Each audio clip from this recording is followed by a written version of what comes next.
আসসালামু আলাইকুম ওয়া রাহমাতুল্লাহ। কেমন আছো তোমরা? আজকে আমি তোমাদের 2 নং লেসন থেকে অঙ্ক সমাধান করে দেখাবো। দেখো 117 পৃষ্ঠায় আমাদের মুদ্রার যে অঙ্কগুলো আছে সেখানে অনুশীলনী 117 পৃষ্ঠার 8 নাম্বার অঙ্কটা আমরা আজকে সমাধান করব। বইটায় সবাই একটু খেয়াল করো। তামান্না 35 টাকা 75 পয়সা দিয়ে একটি বিস্কিটের প্যাকেট কিনলো। সে দোকানদারকে 50 টাকার নোট দিল। দোকানদার তামান্নাকে কত টাকা ফেরত দিল? তো এইটা হচ্ছে, যেহেতু সে টাকা দিচ্ছে বেশি আর ফেরত পাবে কম, তার মানে কি তার টাকা কমে যাচ্ছে, আর কমে গেলে কি হয়? বিয়োগ হয়। তাহলে আমরা একটু দেখো, আমি বোর্ডে করে রেখেছি, তোমরা একটু খেয়াল।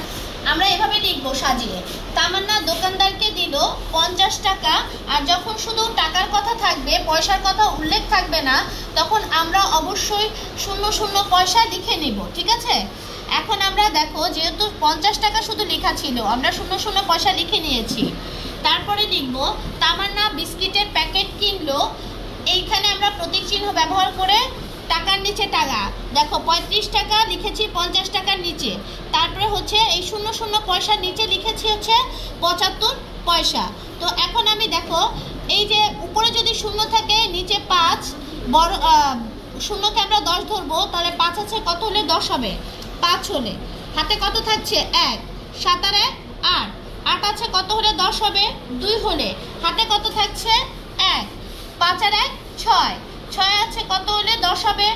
4 হলে হাতে কত থাকছে? 1, 3 আর 1 4, 4 আছে কত হলে 5 হবে? 1 হলে। তাহলে আমাদের এখানে কত হয়েছে? আমরা তারপরে লিখব দোকানদার তাকে ফেরত দিলেন। দোকানদার তাকে ফেরত দিলেন কত টাকা? 14 টাকা 25 পয়সা। ঠিক আছে? তারপরে হচ্ছে আমরা উত্তরটা এভাবে লিখে দিব, 14 টাকা 25 পয়সা। সবাই বুঝতে পেরেছো? এটা গেল আমাদের 8 নম্বর অঙ্কটা। এবার আমরা আরেকটা অঙ্ক 10 নম্বর অঙ্কটা দেখো। 10 নম্বর অঙ্কটা একটু আমরা করে দেখাবো। 10 নম্বরে আছে ডেভিডের 542 টাকা 78 পয়সা আছে। তার মামা তাকে আরো 300 টাকা 55 পয়সা দিল। এখন ডেভিডের মোট কত টাকা হলো? আর আমরা তো সবাই জানি, আগেও আমরা করেছি, মোট কথাটা থাকলে যোগ হবে, এবং তার যেহেতু আছে 542 টাকা, তাকে আরো 300 টাকা দিয়েছে, তার মানে তার টাকা কি বেশি হচ্ছে? হলে যে যোগ হয়, দেখো আমরা এখানে করে দেখিয়েছি। আমরা এইভাবে লিখবো, ডেভিডের আছে 542 টাকা 78 পয়সা। মামা তাকে আরো দিল। মামা তাকে আরো দিল কত টাকা? 300 টাকা 55 পয়সা। ঠিক আছে? তারপরে এখন এভাবে লিখবো, এখন তার মোট হলো, দেখো এখন আমরা হিসাবটা করব, 8 আর 5 হচ্ছে 13, 13 কত?